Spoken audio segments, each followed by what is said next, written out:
Almoço do empresário.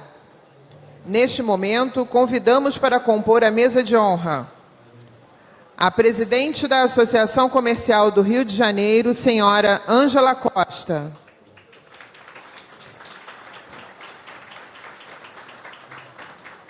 O excelentíssimo ministro da Fazenda, senhor Henrique Meirelles.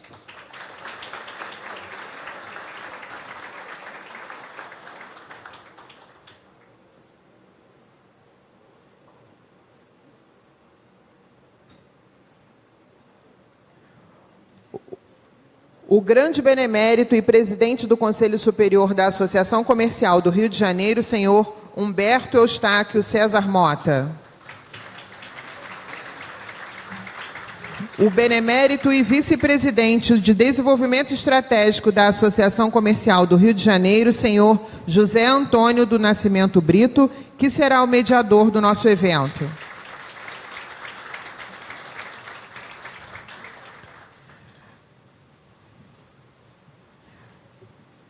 Para fazer a abertura desta reunião, convidamos a presidente da Associação Comercial do Rio de Janeiro, senhora Ângela Costa.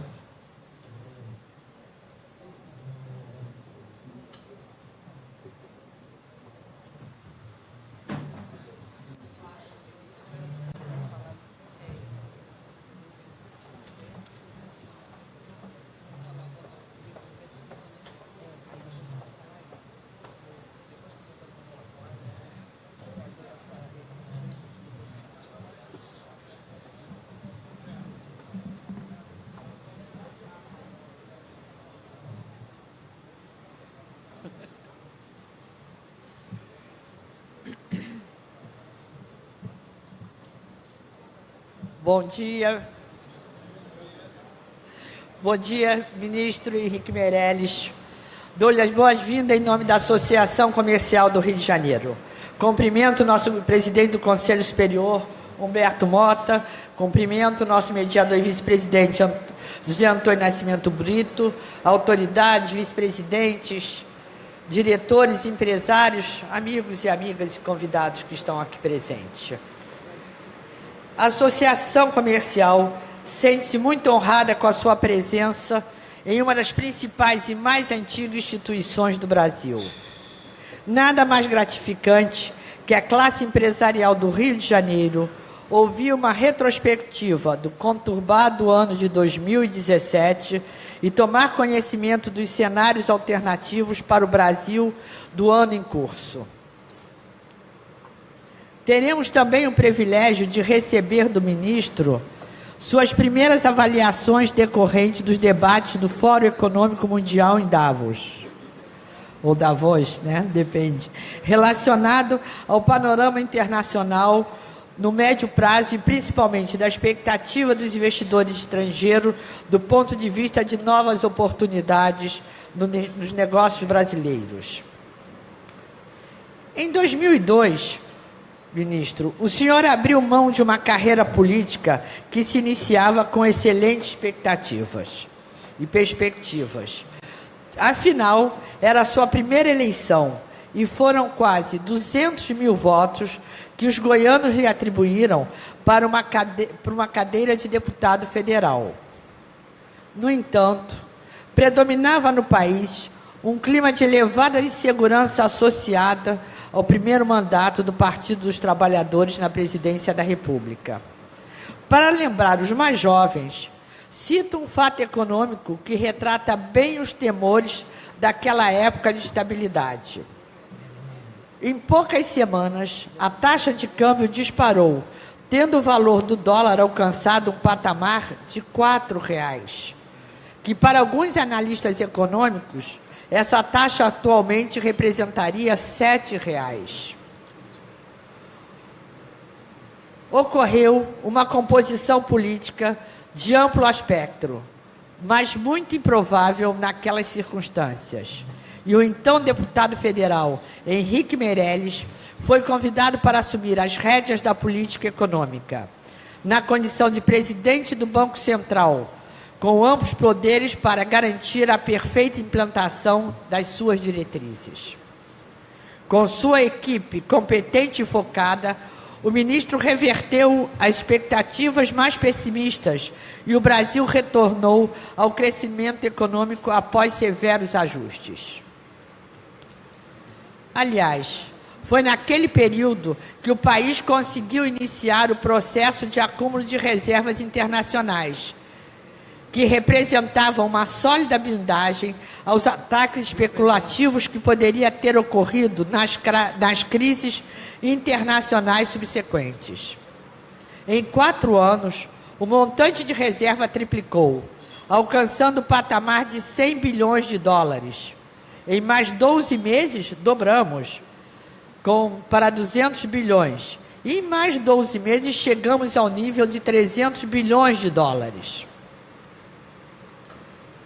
Mais recentemente, em outro período nefasto para a nossa democracia em aprimoramento, o consenso estabelecido entre as lideranças da sociedade foi no sentido de colocar sobre a responsabilidade de Henrique Meirelles a busca da trajetória para reorganizar o combalido Estado brasileiro. E, a partir daí, definir as bases sólidas para um crescimento econômico robusto, com seus desdobramentos sustentáveis na área social. Sabemos que não podemos nos iludir com a melhora substancial de alguns indicadores cruciais associados ao comportamento da economia. Aprendemos, ministro, com seu pronunciamento equilibrado e consistente, que ainda falta muito a ser feito. Trabalho e perseverança são os 2 conceitos que precisam prevalecer em alta intensidade nos próximos anos. Há, no entanto, um percurso dificílimo a ser transposto em 2018. E o senhor será um destaque protagonista neste ano eleitoral que já se mostra imprevisível. Para terminar, ministro, lanço a seguinte indagação, com tons provocativos. O que devemos esperar de um brasileiro com B maiúsculo, Henrique Meirelles? Muito obrigada. Aí depois é que eu chamo.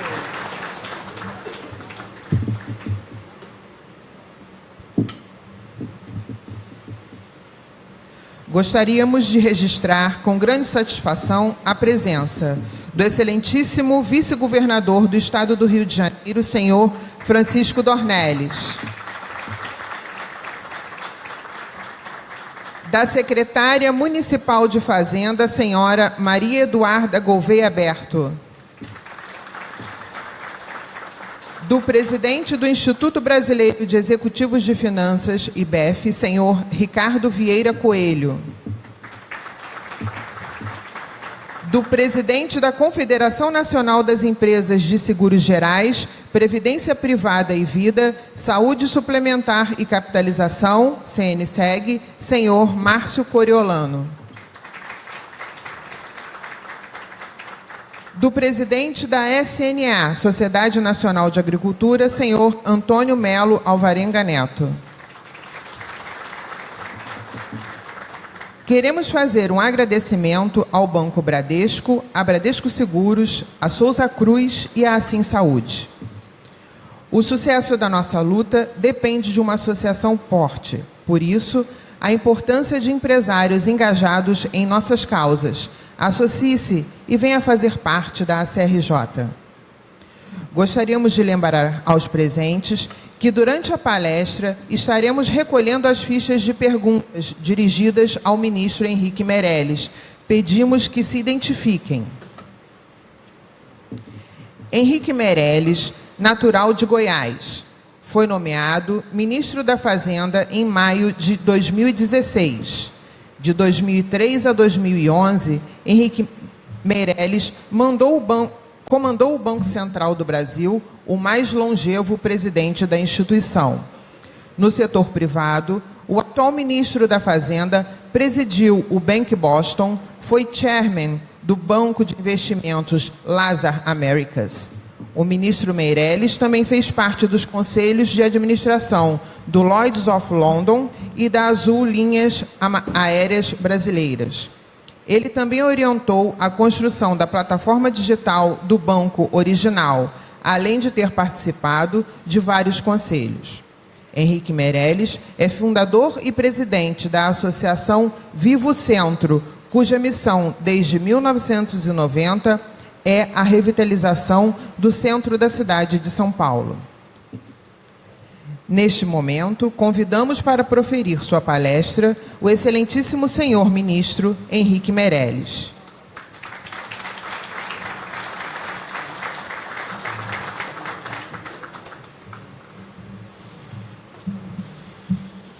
Muito obrigado. Eu gostaria de agradecer o convite para estarmos aqui hoje, conversando um pouco sobre o Brasil. E gostaria de saudar e agradecer particularmente a presidente da associação, Ângela Costa, o vice-governador Francisco Dornelles, o Humberto Mota, presidente do Conselho da Associação Comercial do Rio de Janeiro, o José Antônio Brito, vice-presidente de Desenvolvimento Estratégico da Associação, beneméritos. E eu gostaria de saudar o público através do Dr. Eduardo Bandeira de Mello, presidente do Flamengo.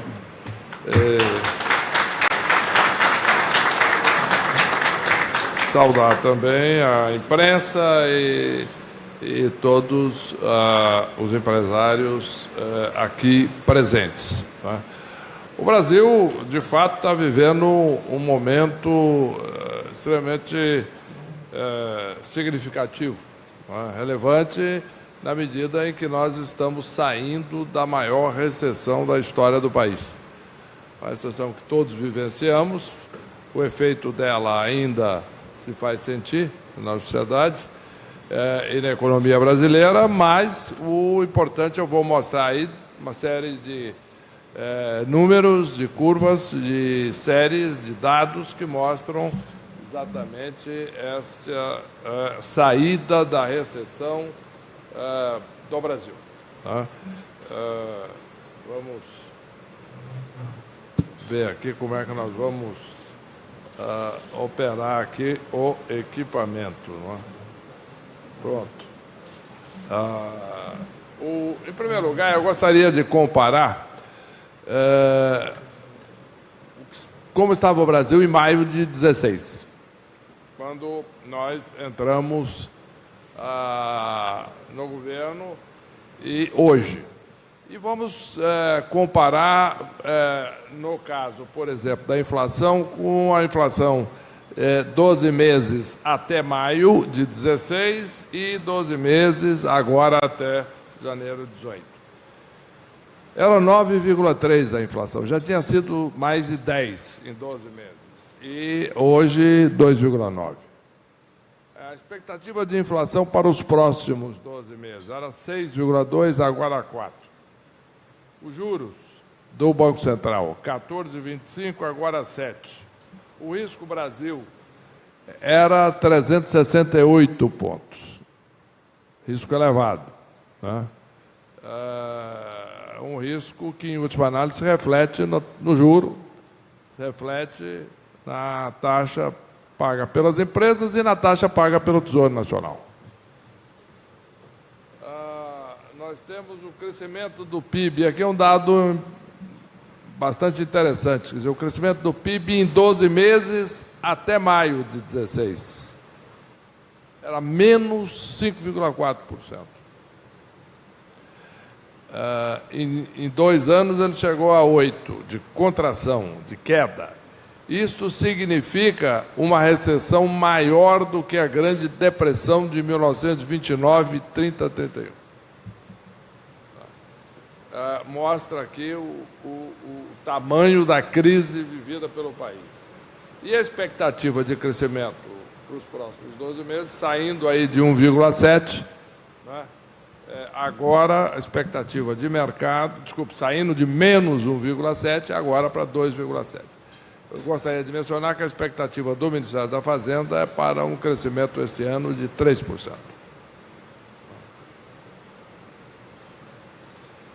Aqui eu menciono outro dado relevante, que é a demanda final, isto é, aquilo que de fato está sendo consumido no país, que é o PIB excluindo exportações líquidas e importações e estoques. Portanto, nós vamos ver esta queda impressionante, tem subidas e descidas normais, mas uma queda impressionante aqui até 2015 e ainda 2016, e depois uma recuperação muito forte, né? Já estamos aqui chegando a um nível que estávamos em 2013, quando o país ainda não tinha começado, de fato, essa rota descendente. Muito bem, aqui é um dado interessante, que é uma relação entre o índice de confiança, né? Aqui é o índice de confiança medido pela Fundação Getúlio Vargas, que é principalmente confiança dos empresários, dos senhores e das senhoras, mas também existe a mesma correlação com o índice de confiança de consumidores e etc. E nós vamos ver aqui que existe uma defasagem, mas eu vou escapar do detalhe técnico e mostrar que, com uma defasagem aqui de um ano, né, mas o fato é que a confiança cai e a atividade econômica, depois de um certo tempo, cai. A confiança sobe e a atividade econômica, depois de um certo tempo, sobe. É uma inter-relação entre as duas coisas.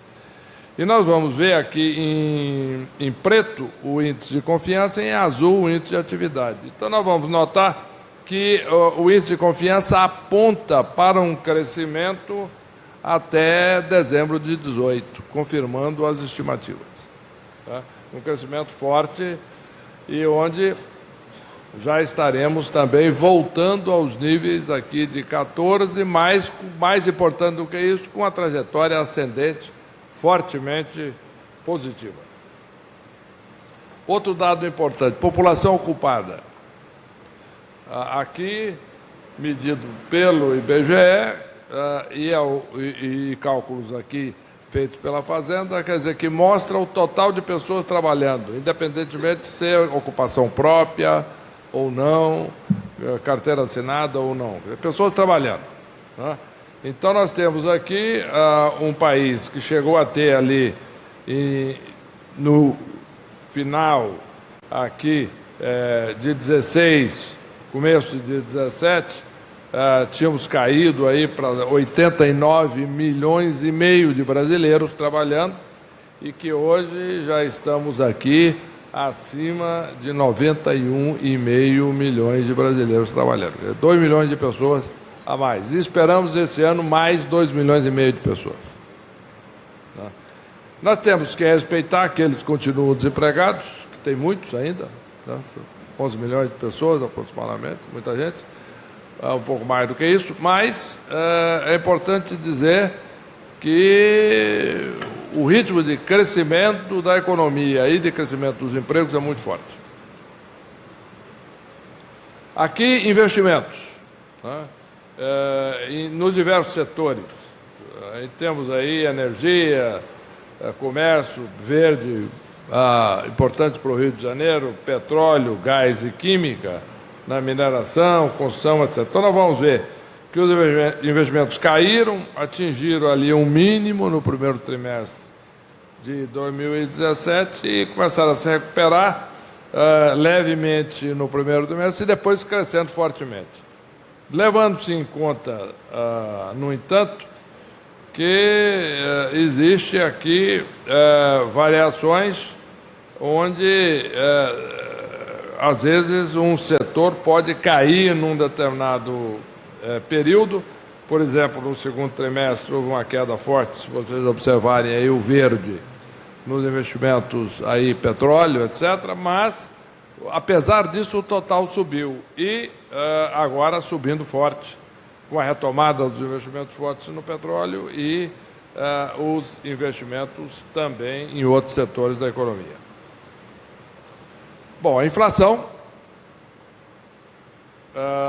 não é necessário frisar, a inflação de 2,95, medida pelo IBGE, o ano passado, é a menor inflação desde 1998. E a inflação medida pelo INPC, que é mais relevante, inclusive, para as classes de renda mais baixa, é a menor inflação da história brasileira. Isso mostra, de novo, que não só o país retomou o crescimento, mas com inflação baixa. Isso é fundamental. Massa salarial real, isso aqui é influenciado pelo aumento do emprego, mas também pela queda da inflação.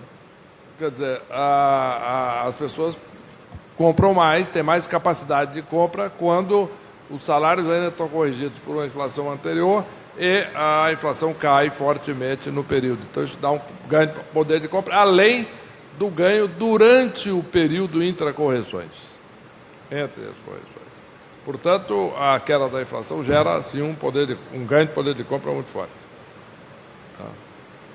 A produção industrial, agora eu estou falando da produção industrial do Rio de Janeiro. A produção industrial do Rio de Janeiro, que tinha caído, sim, mas numa taxa importante, mais moderada, mas subiu fortemente. Então, a produção industrial do Rio de Janeiro, a partir de 2016, começou a crescer, de fato, de uma forma relevante, e, mais importante, com a curva bastante inclinada para cima. Vendas do comércio varejista, aqui do Rio de Janeiro também, uma recuperação que ela também é forte, ela saiu de um nível mais alto antes de cair, mas ela agora já está aqui se aproximando aí dos níveis também de 2013. Em resumo, uma queda grande e uma retomada também muito forte. Isso é resultado de uma agenda de reformas muito importante, muito profunda, feitas por esse governo e que nós estamos trabalhando todos nesse sentido, né? E reformas estruturais. A primeira delas, a maior importância, o teto de gastos públicos. Isto é, foi colocado um teto na expansão dos gastos do governo federal. Vamos falar um pouquinho sobre isso em seguida. A reforma trabalhista, fundamental para simplificar as relações e diminuir a judicialização do processo. Vou dar uma comparação aqui do que eu chamo disso. Eu conversei há uns 3, 4 anos atrás, estava conversando com um presidente que estava visitando o Brasil de uma grande corporação global, europeia, que tem uma presença grande nos Estados Unidos e tem uma presença grande no Brasil. Independente de nível de produtividade, que é outra história que eu vou endereçar em seguida. E eles têm nos Estados Unidos cerca de 70 mil funcionários e no Brasil cerca de 70 mil funcionários. Lá produz mais, porque a produtividade americana é maior, mais investimento de capital e uma série de coisas. Mas isso aí nós estamos trabalhando no sentido de aumentar fortemente a produtividade brasileira também. Mas, passando ao foco do que eu queria dizer em relação à lei trabalhista, nos Estados Unidos essa empresa tinha, naquela oportunidade, 27 causas na justiça trabalhista. E 2 advogados em período parcial. No Brasil, eles tinham 25 mil causas trabalhistas e 150 advogados. Bom, isso é custo. A reforma da Previdência, que está planejada para ser votada agora, né? No dia 19 de fevereiro, é muito importante para o país, por várias razões, seja do ponto de vista de justiça, de equidade, seja do ponto de vista fiscal, né? A reforma tributária, que esta ainda está em formulação. mas temos também diversas regulações setoriais, buscando maior eficiência da economia, o controle fiscal e a redução do spread bancário, as mudanças no mercado de crédito. Vamos mencionar alguns assuntos mais específicos dessas reformas. Eu falei sobre a evolução das despesas do governo federal e o teto de gastos. Em 1991,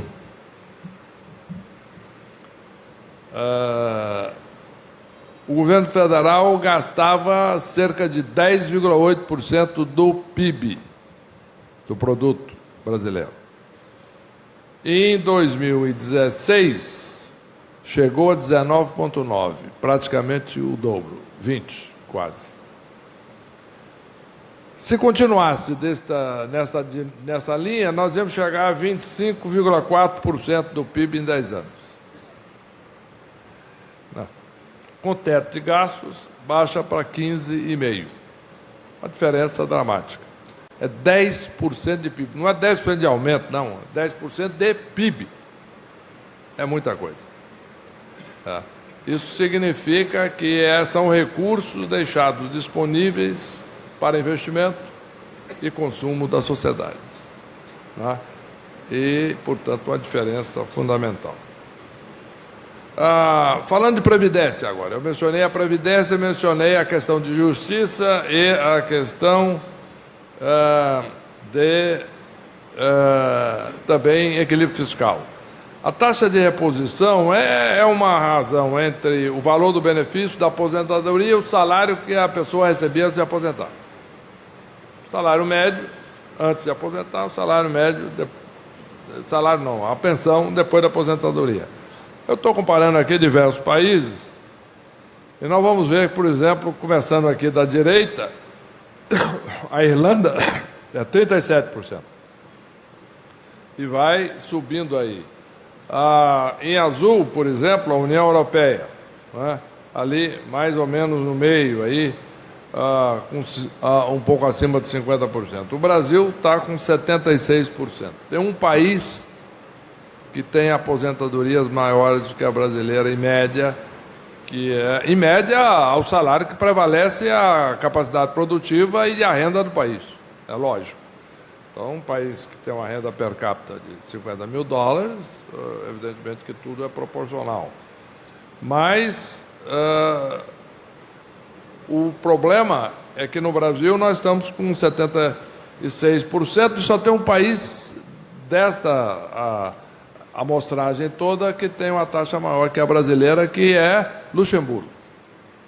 País rico, pequenininho, uma cidade pequena, no Luxemburgo, em última análise, mas muito rica, né? Centro Financeiro Internacional. Até estava em Davos e conversei, recebi uma visita, etc., dos responsáveis pelo governo de Luxemburgo, etc. Muito interessante, é o Centro Financeiro Internacional, outros problemas, não são os nossos, na verdade. E o fato concreto é que eu vou contar uma história para vocês, que é uma história que eu gosto, e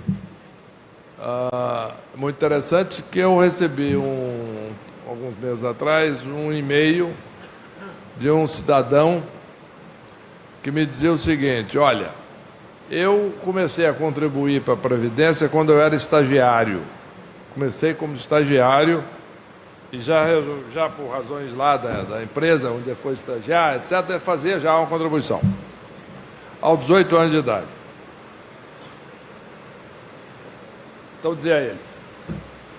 E eu, no entanto, como consequência disso, eu sempre planejei me aposentar aos 53 anos. 35 anos de contribuição, 53 anos.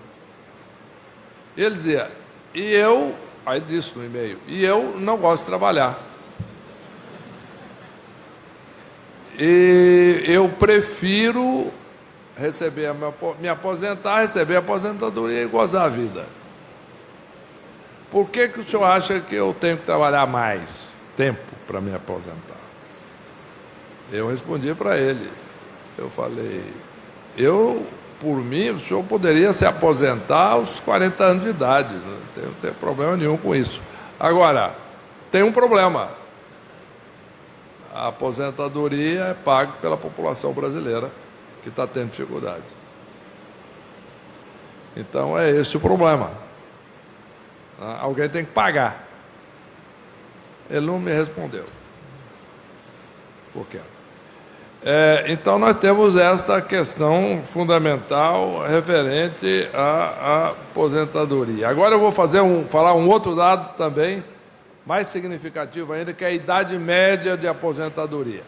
Bom, mas isso aí não dá para comparar, porque, afinal de contas, veja você, Estados Unidos, Europa, países de alta renda, etc., a população vive... Vamos começar com uma comparação aqui. Vamos comparar, em primeiro lugar, com o México. Renda per capita parecida, condições socioeconômicas parecidas, etc. Não tem muita diferença também de expectativa de vida. A idade média de aposentadoria no México de homens é de 72 anos de idade. No Brasil é 59,4. Tem, de novo, um país que se aposenta mais cedo, em média. As pessoas aposentam-se mais cedo, que também, de novo, é Luxemburgo. O tempo médio aqui de aposentadoria, por exemplo, na OCDE, que é um país aí que é uma organização que une todos aqueles países mais relevantes do mundo e que, aliás, o Brasil está agora ascendendo ao OCDE, está dentro do processo, etc. A idade média na OCDE é 64 anos. Portanto, isto mostra a questão da importância desse aspecto. Agora tem um outro dado aqui que é sensível. Tudo depende do ponto de vista, certo? Então, a questão é explicar para os diversos públicos. Esse aqui é algo interessante para se discutir com parlamentares. Hoje, olhando, esta é uma projeção para 2017. O número, na realidade, foi um pouquinho maior do que isso. Mas vamos pegar o número ainda da projeção. Cerca de 55% do total do orçamento da União foi com despesas da Previdência Social, incluindo aí LOAS, BPC, etc. O número, na realidade, depois de divulgado, que nós divulgamos só esse mês, formal, oficial, na realidade é 57. A linha vermelha é o teto de gastos. O teto é fundamental, porque senão o juro vai subir. Se eliminar o teto, o juro sobe de novo, a inflação volta, vamos acabar tendo recessão de novo. Então, o teto é fundamental. Foi e é. O teto em vermelho, se nós olharmos aqui, se continuar essa tendência, não for feita a reforma, em 2026, as despesas de assistência social, não estou falando aqui de Bolsa Família, não. Estou falando aqui só de despesas, de fato, constitucionais, legais, de Previdência e BPC, LOAS e etc. Só isso dá 80%. Então, aqui é um argumento interessante, porque, além do fato óbvio, que não vai ter mais recurso para a saúde, para a educação, para a segurança, tem um detalhe importante também para os interessados, que não tem emenda parlamentar também não, né? Não vai ter dinheiro. Tá certo? Então, a reforma da Previdência é uma necessidade. Tá? E outra coisa, a camada mais pobre da população, aqueles que ganham menos, os 20% de menor renda, hoje não conseguem, em geral, a grande maioria, ter carteira assinada durante os 35 anos de trabalho. Trabalha. Haja vista o que está no jornal, manchete. Aí, mesmo agora a retomada da economia, começa a retomada pelo mercado informal, etc. Depois cresce o emprego formal. Tudo bem. Você tá no mercado, ele não tem emprego formal, ele não está contribuindo para a Previdência. Ou ela. O que acontece, então, como consequência? Os mais pobres tendem a se aposentar por idade, que na Constituição hoje é 65 para homem. Então, esses 59 que eu coloquei é a média. Renda mais alta, menos. 55, por aí. E o que nós vamos fazer é que as classes de renda menor, na realidade, com a reforma, a proposta hoje que nós temos lá é uma que nos primeiros 2 anos depois da reforma é 55 anos de idade mínima, mais o tempo de contribuição 15 anos. E isso vai subindo, conforme a pessoa trabalha mais, vai aumentando o valor da aposentadoria em relação ao salário. Eu até lembrei, ontem eu estava conversando aí, nós estávamos discutindo essa questão da Previdência, etc., e eu lembrei ao presidente, ao ministro do Planejamento, nós estávamos conversando o seguinte, que nos Estados Unidos a pessoa atinge os 100% do valor teto da aposentadoria aos 70 anos de idade. Está certo, os Estados Unidos, fazendo 70 anos para atingir o valor máximo da aposentadoria. Então, aqui, começando com 15 anos de contribuição e 55 de idade nos primeiros 2 anos, então, o homem, a mulher um pouco menos, começa com 53 no primeiro ano, mas a aposentadoria é 60% e vai subindo, tá, até os 100%. Gradualmente. Outro dado importante aqui da reforma trabalhista. Interessante esse dado. Isso é a Alemanha. Vamos logo para a Alemanha, porque é um país que fez uma reforma trabalhista muito parecida com a brasileira. E foi muito criticada. Muito criticada e tem um problema político lá. Alguns que acompanham a política externa de outros países devem se lembrar que o SPD, lá, o Partido Social Democrata Alemão, na época, primeiro-ministro Schröder, ele fez uma reforma duríssima, foi muito criticado. Aliás, tem uma coisa que acredito que não vai acontecer no Brasil, mas é que o Schröder nunca mais, o SPD nunca mais ganhou a eleição lá. SDP é uma coisa que vale. O Social Democrata. O que eu quero dizer é o seguinte, na Alemanha o que aconteceu? Olha aí, a taxa de desemprego na Alemanha estava subindo desde 1970 até a época da reforma trabalhista, chegando aqui a uma taxa de desemprego acima de 10%. Isso independente de ciclo econômico, estava subindo sistematicamente. Depois da reforma ela começou a cair. E subiu um pouquinho aqui, em 2008, na crise, depois caiu de volta. Voltou a cair. Então, hoje nós temos uma taxa baixíssima, apesar de toda a crise que houve, etc., na Europa. Em resumo, nossa expectativa é que, em alguns anos, a reforma trabalhista pode gerar, de fato, a criação de 6 milhões de empregos no Brasil. Eu vou aqui não entrar em detalhe, porque senão nós ficaríamos aí o resto da tarde falando sobre isso, que é a lista de reformas macro e microeconômicas e de produtividade que nós estamos propondo, já está aprovada, outras em andamento, etc. Né? Por exemplo, eu vou colocar aqui uma série de mensagens aqui em relação a isso. Por exemplo, tem aqui a governança de agências, importantíssimo isso, agências reguladoras.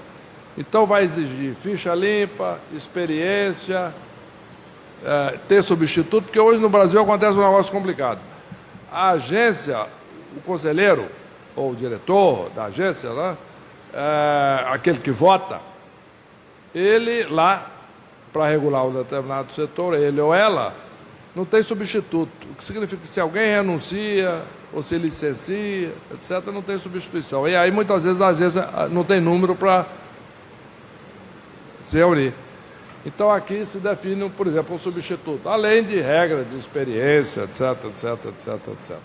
Não é? E tem uma série de outras coisas aqui, por exemplo, a redução gradual da multa de 10% do FGTS, não é?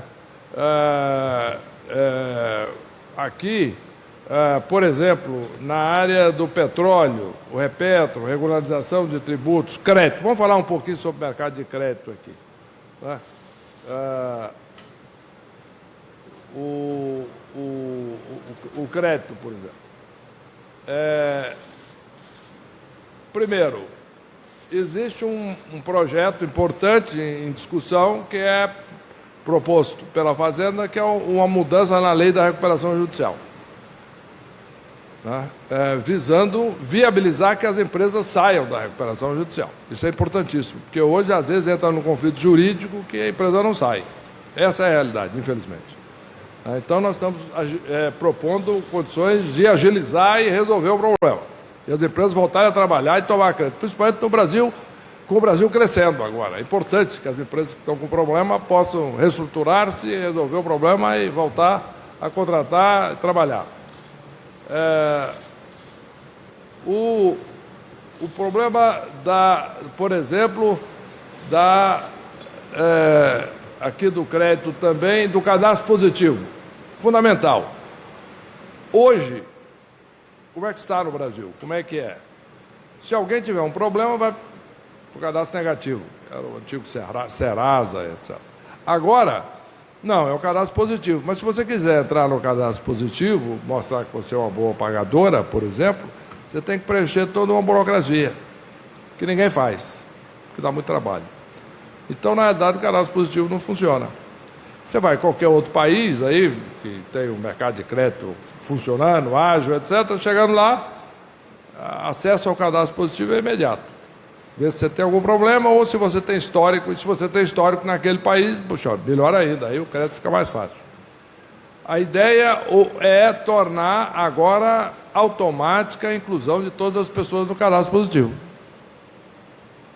Alguém pode dizer, mas e quem não quiser participar do trabalho do cadastro positivo? Por exemplo, pode ser que alguém queira dizer, não, eu sou um bom pagador, não tem problema nenhum, mas não quero que ninguém saiba disso. Tá bom, pode ter algum problema familiar, alguma coisa, não sei. Mas o fato é que a pessoa pode preferir estar fora. Muito bem, tem direito. Só que aí a burocracia é o contrário. A pessoa tem que preencher lá o papel, série de papel, registrar para dizer que não quer participar do cadastro positivo. E toda uma série de outras mudanças, né? Como a letra imobiliária garantida, por exemplo, a duplicata eletrônica, né? Que a duplicata eletrônica já está sancionada pelo presidente da República. Agora é só uma questão de fato, termos condições de implantar isso, estamos trabalhando, inclusive com as associações comerciais, visando criar exatamente um sistema nacional de registro. Isso significa o seguinte, tem um recebível, esse recebível tem uma centralização eletrônica nacional, então você tem um acesso, seu potencial credor, alguém que quer comprar uma duplicata, seja banco, seja credor, seja um factoring, qualquer coisa, você tem acesso imediatamente aos registros. Isso aqui afeta fundamentalmente o custo de crédito, principalmente para pequenas e médias empresas.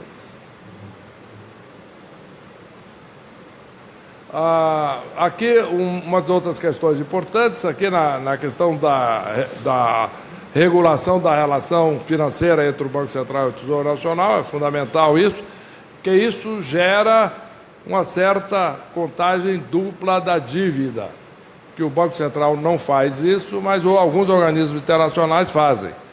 Eu não vou entrar no detalhamento técnico aqui, que é para o Banco Central se financiar as reservas, por exemplo, ele tem que comprar títulos do Tesouro, o Tesouro emite título, deposita no Banco Central, então fica uma conta do Tesouro no Banco Central, e esses títulos que estão na carteira do Banco Central, o Banco Central usa para ir no mercado e levantar, dar como lastro para levantar. Então é um negócio complicado.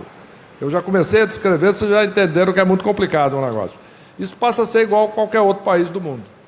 O Banco Central emite um título. Igual lá, Banco Central americano, europeu, qualquer um, japonês, etc. E será um movimento gradual. Isso terá um efeito grande na maior transparência do balanço do setor público. Além do mais, uma série de outras medidas. Por exemplo, teve Um evento de grande repercussão agora é o novo Estatuto da Caixa Econômica Federal e etc. E a nova, agora o Conselho Independente que vai escolher vice-presidentes e tem aí todo um processo com a contratação de empresas, etc., especializadas que vão analisar o currículo das pessoas. Resumo, uma melhora enorme de governança. Enorme. Agora, isso foi possível por causa da nova lei de governança de estatais. E foi aprovada o ano passado. E vamos aí uma série de outras questões. Fundos de pensão de estatais, também, regras de governança, ficha limpa, e etc, etc, etc.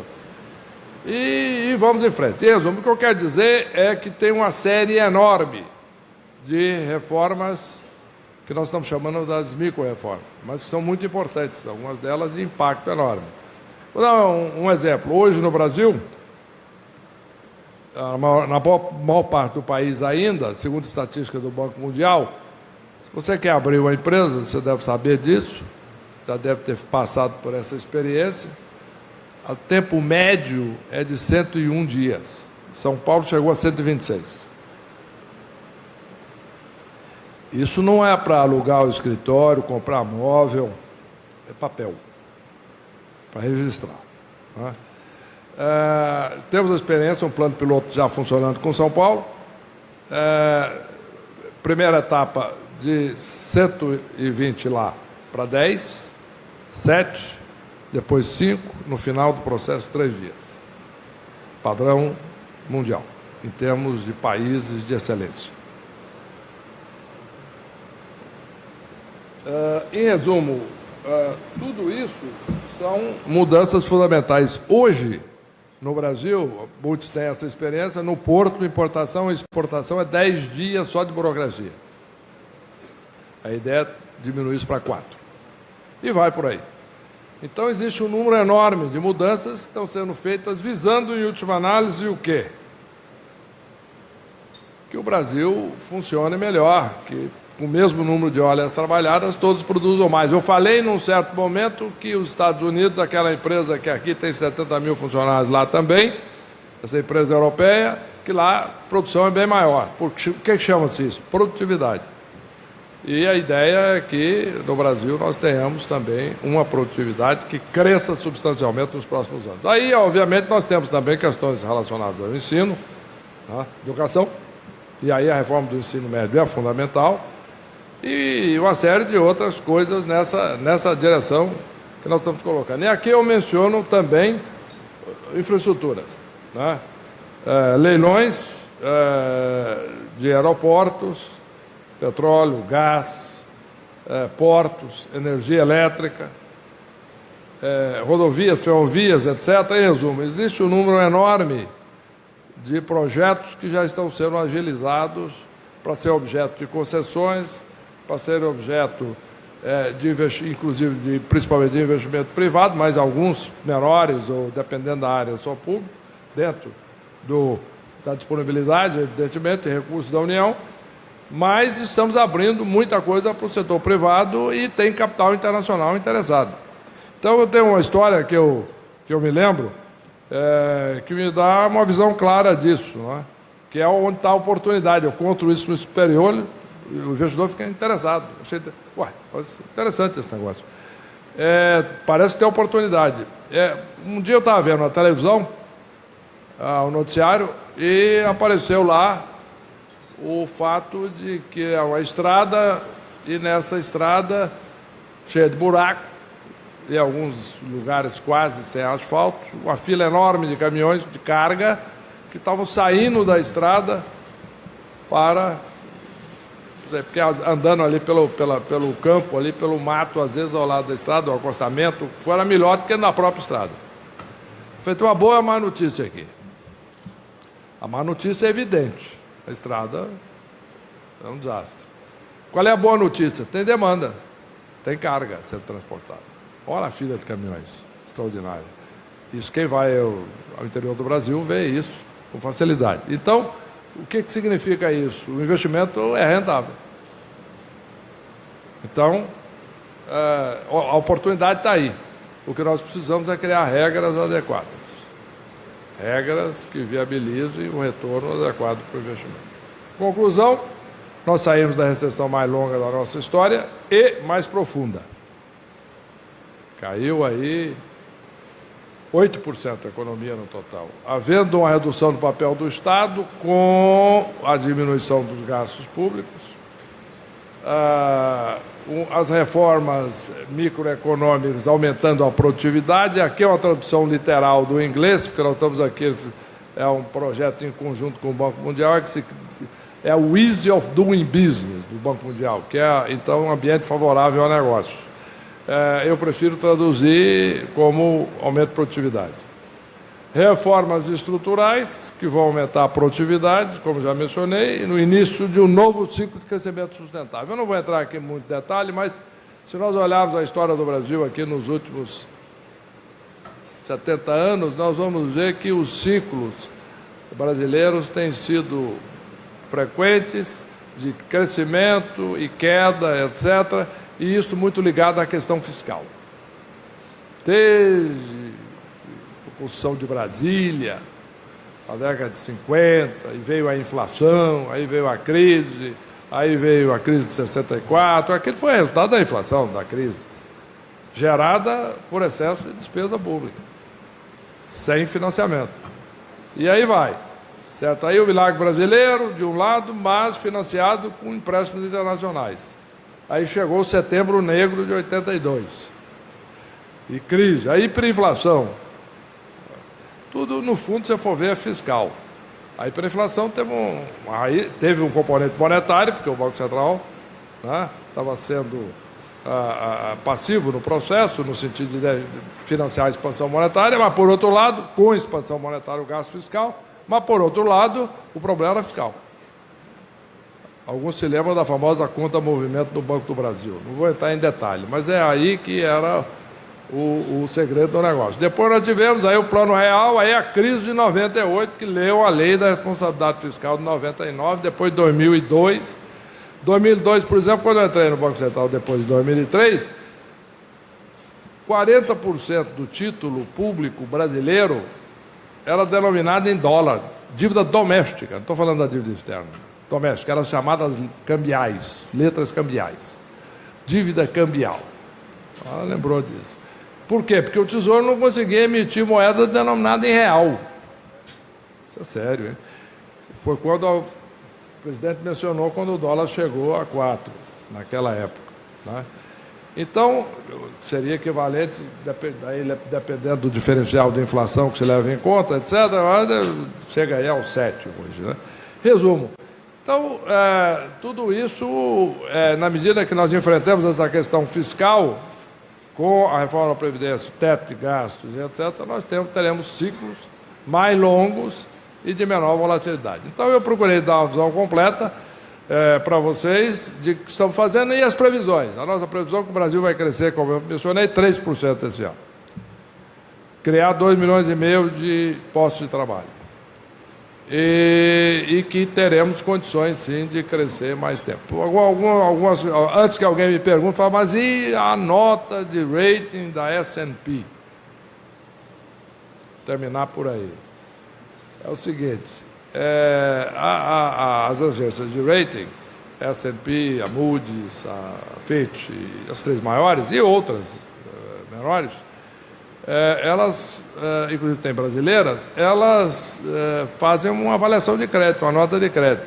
E o mais importante da nota de rating da S&P sobre o crédito brasileiro é que eles dizem claramente o porquê, que foi aquilo que foi uma questão que eles acham que tem uma dificuldade de aprovar medidas fiscais, mas que eles dizem o que é necessário para fazer o upgrade, isto é, o aumento da nota, que é a aprovação da Previdência, que eu acho que vai acontecer, mas que o Brasil vai crescer, isso já está acontecendo, que o Brasil tem que crescer esse ano, etc., e solidificar um aumento de produto, porque aí a equação fiscal tende a se resolver, e os dados de arrecadação estão confirmando isso, E ela coloca a agência uma terceira questão, que é, evidentemente, quais serão as decisões e a política a ser adotada pelo próximo presidente da República. Evidentemente que isso aí vai caber a decisão à população brasileira. Na verdade, em dito isso, eu estou otimista, eu acho que o Brasil está crescendo, está na direção certa, acho muito pouco provável que haja uma volta atrás, principalmente depois de estarmos saindo da mais longa recessão da história. Obrigado e vamos em frente. Ministro. Gostaríamos de registrar com grande satisfação a presença do presidente do Flamengo, senhor Eduardo Bandeira de Melo. Passamos a palavra para o vice-presidente, senhor José Antônio do Nascimento Brito, para a condução das perguntas. Ministro, eu queria agradecer a sua explicação extremamente didática sobre a atual situação do Brasil. E eu tinha aqui 3 perguntas ao senhor. A primeira se refere a Davos.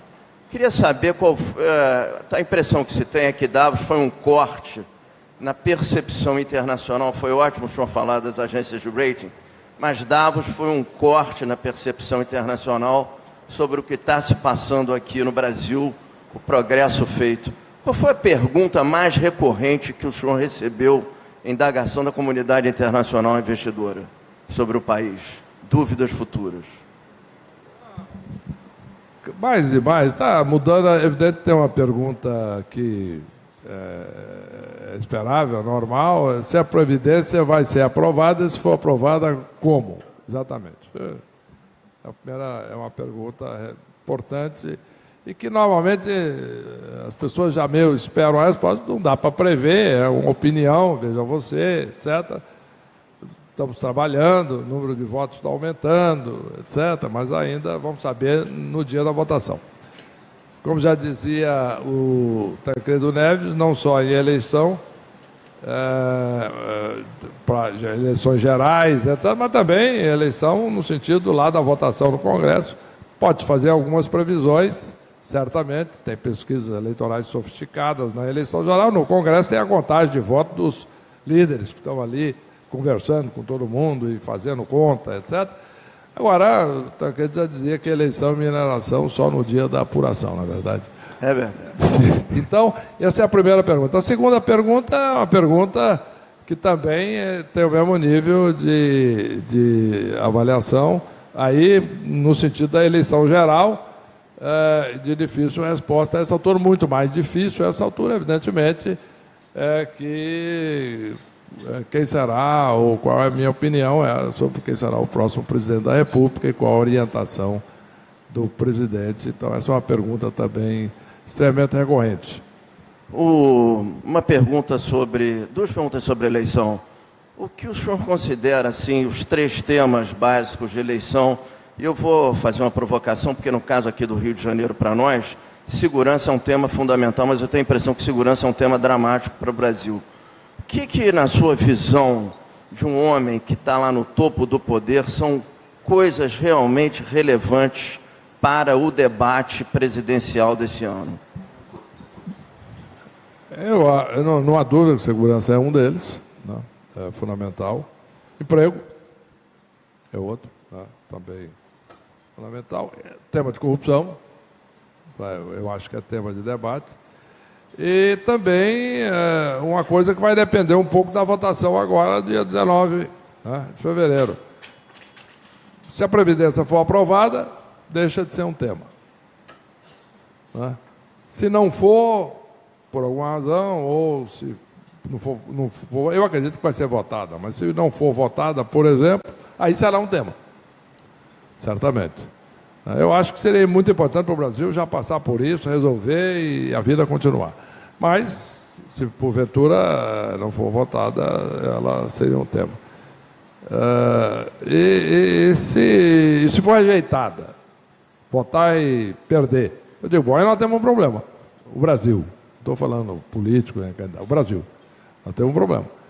porque a reforma da Previdência no Brasil não é uma opinião, é uma necessidade.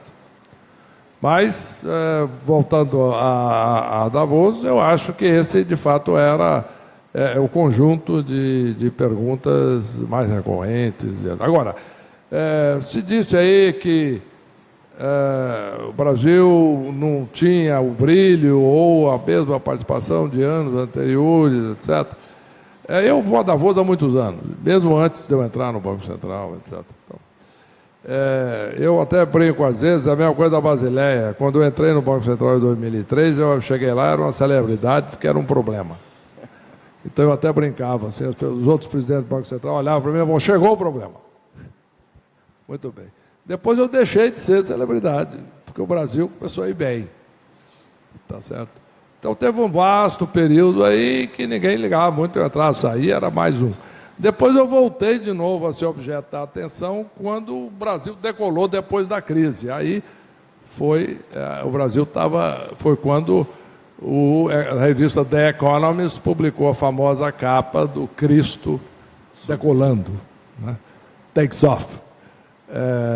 Depois teve aquela desagradável quando, na recessão, o Cristo mergulhando na Bahia. Né?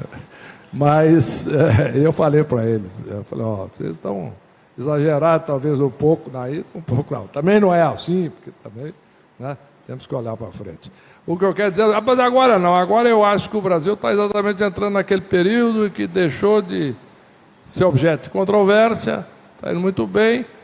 E tem assim, há um ano atrás era uma boa expectativa em relação ao Brasil. Agora parece que está indo na direção certa. Agora é uma constatação, o Brasil vai bem. Mas continua, obviamente, a expectativa, porque qualquer eleição geral né, gera aí uma incerteza em relação ao futuro, em qualquer país, mas particularmente. Ministro, eu queria falar aqui, nós temos várias perguntas, e nós não vamos conseguir fazer todas, nós vamos passar para a sua assessoria essas perguntas, que aí o senhor pode responder diretamente. Eu queria falar uma outra coisa aqui também. Nós somos administrados por uma mulher que controla os horários. Ela já olhou feio aqui para mim, que ela gosta que as coisas andem no horário. Então eu tenho uma pergunta, que eu acho que é a pergunta que o auditório todo tem. Afinal de contas, o senhor é ou não é candidato à presidência da República? E como vai a construção da sua candidatura? Eu não mencionei isso, porque é uma coisa recorrente, mas Davos também essa era uma pergunta recorrente. E a minha resposta é simples. Eu vou tomar essa decisão na data legal, no começo de abril. E, por uma razão objetiva. Eu acho que muita coisa vai depender para o Brasil, para todos nós, de que, de fato, essa economia consolidou o crescimento e que, de fato, todas as perspectivas estão consolidadas e, principalmente, que a sensação de bem-estar comece a se estabelecer na sociedade. Então, até lá, eu tenho que estar 100% dedicado ao meu trabalho, para que, inclusive, todos tenhamos condições de tomar decisões melhores à frente, inclusive eu. Portanto, a minha ideia é não pensar nesse assunto, não me distrair, foco no resultado, tá certo? 100% do meu tempo, como sempre faço, e na hora certa eu paro. Por exemplo, em 2010, quando havia uma insistência muito grande, inclusive do então presidente, para que eu saísse do Banco Central para me candidatar aí na convenção lá do partido, para tentar ganhar uma indicação para ser candidato a vice-presidente, etc., eu falei, eu vou decidir, inclusive para o presidente na época, eu vou decidir na hora de decidir, no último dia. E, de fato, eu tomei a decisão na tarde do dia 31 de março, que era o último dia. E eu, de fato, não tinha tomado a decisão antes. Naquele momento, por razões diversas, essa história não interessa, eu decidi não concorrer. Resumo, agora eu tenho uma prioridade e vamos botar o Brasil para crescer, para trabalhar, etc. E depois a gente pensa em qualquer outra coisa. Tá bom, mas a torcida é grande. Eu vou passar aqui o microfone para a nossa presidente para as despedidas. Muito obrigado, ministro. Ministro, eu gostaria de agradecer mais uma vez a sua presença, que nos trouxe esse conhecimento e com essa clareza que o senhor sempre tem, com a firmeza. Agora, fiquei muito feliz na sua última resposta, Porque pessoas competentes sempre afirmam o seguinte: eu estou fazendo o meu trabalho até o final. E sempre o resultado é muito bom e positivo. Isso quer dizer que podemos ter uma esperança muito grande que o senhor venha candidato. Muito obrigada a todos, um bom almoço.